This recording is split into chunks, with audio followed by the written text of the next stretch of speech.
Mlada voditeljka Deja Đurđević teško je povređena i amputirana je ruka na licu mesta posle jutrašnje saobraćajne nesreće koja se dogodila oko 6 časova kod Beogradske bolnice dr. Dragiša Mišović. Naime, kada je došlo prvo do sudara putničkih vozila, vozači su izašli iz kola da provere i utvrde štetu, autobus je naleteo na voditeljku i pokupio je na trotoaru. Prema prvim informacijama, ona je u veoma teškom stanju. Intervenisale su 3 ekipe hitne pomoći koje su zbrinule povređene. 3 osobe sa težim povredama prevezene su na VMA. U nesreći učestvovalo nekoliko putničkih automobila kao i vozila gradskog prevoza.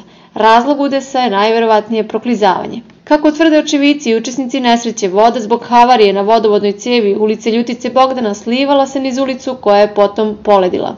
Saobraćajna nesreća se dogodila u 6 časova na uglu ulice Ljutice Bogdana i Heroja Milana Tepića u Beogradu.